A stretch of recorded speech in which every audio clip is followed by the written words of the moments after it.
ഏവർക്കും ഹൃദയം നിറഞ്ഞ നമസ്കാരം. നമ്മളുടെ ചിന്തകളും വാക്കുകളും നമ്മളെയും അതുപോലെ തന്നെ നമ്മളെ ചുറ്റിയിരിക്കുന്ന മറ്റുള്ളവരെയും അനുകൂലമായോ പ്രതികൂലമായോ ബാധിക്കാറുണ്ടോ? ഇതിനെക്കുറിച്ച് നമ്മൾ എന്തെങ്കിലും ചിന്തിച്ചിട്ടുണ്ടോ? അല്ലെങ്കിൽ ഇതിനെക്കുറിച്ച് നമ്മൾ ബോധവാന്മാരാണോ? നമ്മളുടെ ഋഷികളും മഹാത്മാക്കളും ഒക്കെ തന്നെ എന്നും പറഞ്ഞുകൊണ്ടിരിക്കുന്ന കാര്യമാണ്, നമ്മുടെ ചിന്തകൾക്ക് ശക്തിയുണ്ട്, നമ്മളുടെ വാക്കുകൾക്ക് ശക്തിയുണ്ട്. തമിഴിലെ ഒരു കുറലാണ്,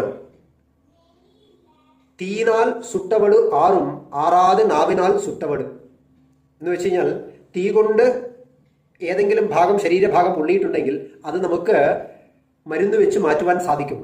പക്ഷെ നാവ് കൊണ്ട് ചുട്ടത്, നാവ് കൊണ്ട് ഉപയോഗിച്ച ആ വാക്ക് മായ്ക്കാൻ സാധിക്കില്ല. കാരണം അത് മറ്റുള്ളവരെ സ്വാധീനിക്കുന്നുണ്ട് എന്നുള്ളതിന് പ്രധാന തെളിവാണ്. അതുകൊണ്ട് തന്നെ നമ്മളുടെ ചിന്തകളും വാക്കുകളും വളരെയധികം ശുദ്ധീകരിക്കേണ്ടത് അത്യാവശ്യമാണ് എന്നാണ്. ഇത് പല കാലങ്ങളിലായി ഋഷിമാർ പറഞ്ഞുകൊണ്ടിരിക്കുന്നു.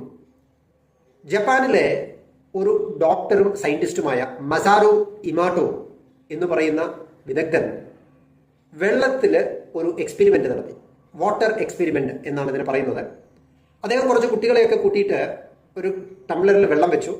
എന്നിട്ട് തുടർച്ചയായിട്ട് അതിൽ നെഗറ്റീവ് വേർഡ്സ്, നെഗറ്റീവായിട്ടുള്ള മോശമായിട്ടുള്ള വാക്കുകൾ കണ്ടിന്യൂസ് ആയിട്ട് പറയിപ്പിച്ചു. അത് ഈ വെള്ളം സ്വീകരിക്കുന്നുണ്ടോ എന്നറിയാൻ വേണ്ടി അതെടുത്തു. അങ്ങനെ കണ്ടിന്യൂസ് ആയിട്ട് പറഞ്ഞ് അതിനെ തണുപ്പിച്ച് ഐസാക്കി മാറ്റി. അതേപോലെ തന്നെ ഇനി ഒരു ഗ്ലാസ്സിൽ വെള്ളം എടുത്തിട്ട് പോസിറ്റീവായിട്ടുള്ള കാര്യങ്ങൾ പറഞ്ഞു. നല്ല കാര്യങ്ങൾ, thank you, I love you എന്നുള്ള കാര്യങ്ങളൊക്കെ നിരന്തരമായിട്ട് പറഞ്ഞിട്ട് അതും അതേപോലെ തണുപ്പിച്ച് ഉറപ്പിച്ച് ഐസ് കട്ടിയാക്കിയിട്ട് രണ്ടും എക്സ്പെരിമെന്റ് ചെയ്തു.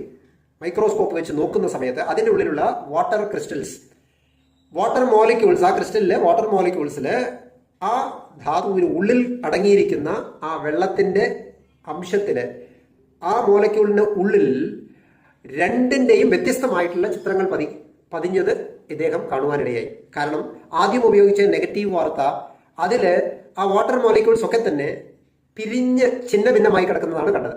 രണ്ടാമത് പറഞ്ഞതൊക്കെ തന്നെ ഒരു ഫ്ലവർ, ഒരു പൂവിൻ്റെ ഘടനയിൽ അത് വളരെ മനോഹരമായിട്ട് അറേഞ്ച് ചെയ്ത് നിൽക്കുന്നത് കണ്ടു.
എന്ന് വെച്ച് കഴിഞ്ഞാൽ നമ്മളുടെ വാക്കുകൾ ആ വെള്ളത്തിൻ്റെ വാട്ടർ മോളിക്യൂൾസിനെ വരെ സ്വാധീനിക്കുന്നുണ്ട്. അപ്പോൾ നമ്മൾ ആലോചിച്ചത്, നമ്മുടെ ശരീരത്തിൽ 70% വെള്ളമാണ് എന്ന് വെച്ച് കഴിഞ്ഞാൽ രക്തം. അപ്പോൾ രക്തത്തിലെ ബ്ലഡ് വെസൽസ്, ആ ഓരോ കോശങ്ങളിലും നമ്മളുടെ ചിന്തകളും വാക്കുകളും അലയടിച്ചു കൊണ്ടിരിക്കുന്നുണ്ട്. അപ്പോൾ അത് കേൾക്കുന്നവർക്കും ഇതുപോലെ തന്നെ. അപ്പോൾ നമ്മളുടെ ചിന്തകളും വാക്കുകളും ഒക്കെ തന്നെ നമ്മളെ സ്വാധീനിക്കുന്നുണ്ട് എന്നുള്ളതിന് ഉത്തമ ഉദാഹരണമാണ്. അദ്ദേഹം കുറേ എക്സ്പെരിമെന്റ് നടത്തി. അതിലൊക്കെ തന്നെ നമുക്ക് കാണുവാൻ സാധിക്കും, നല്ല ശുദ്ധമായിട്ടുള്ള വാക്കുകൾ, മറ്റുള്ളവരുടെ കാതുകൾക്ക് ഇമ്പമേകുന്ന വാക്കുകൾ, അതുപോലെ തന്നെ ആരോഗ്യകരമായിട്ടുള്ള വാക്കുകളൊക്കെ തന്നെ പുറത്തും അകത്തും മാറ്റങ്ങൾ സൃഷ്ടിക്കുകയാണ്. അതുകൊണ്ട് തന്നെ നമ്മൾ എപ്പോഴും ശ്രദ്ധിക്കേണ്ടത് അത്യാവശ്യമാണ്. നമ്മൾ ഉപയോഗിക്കുന്ന വാക്കുകളും അതുപോലെ തന്നെ ചിന്തകളും ആദ്യം സ്വാധീനിക്കുന്നത് നമ്മളെയാണ്. നമ്മളുടെ ശരീരത്തിൽ, അതായത് അസുഖത്തിന്റെ, പൊതുവെ പറയാറുണ്ട് അസുഖത്തിന്റെ 90% കാരണം നമ്മുടെ ചിന്തകളാണ്. ചിന്തകൾ കുറയ്ക്കുന്ന സമയത്ത്, അനാവശ്യമായിട്ടുള്ള ചിന്തകൾ കുറയ്ക്കുന്ന സമയത്ത്, അതുപോലെ തന്നെ ശുദ്ധീകരിച്ച ചിന്തകൾ, മന്ത്രങ്ങളും അതുപോലെ തന്നെ സദ് കഥകളും കേൾക്കുക, മന്ത്രങ്ങൾ ജപിക്കുക, ഇതുകൊണ്ടൊക്കെ തന്നെ നമ്മുടെ ശരീരത്തിലും മനസ്സിലും ശുദ്ധി ഉണ്ടാകുന്നു എന്ന് പറയുന്നു. അതുകൊണ്ട് തന്നെ ഇത് മറ്റുള്ളവരെയും സ്വാധീനിക്കുന്നുണ്ട്. അതുകൊണ്ട് നമ്മൾക്ക് സദ് ഭാവനകളോടെ, നല്ല വാക്കുകളോടെ നമ്മളെയും അതുപോലെ തന്നെ നമ്മുടെ സമൂഹത്തെയും കെട്ടിപ്പടുക്കാം. എല്ലാവർക്കും നന്മ വരട്ടെ. നമസ്തേ.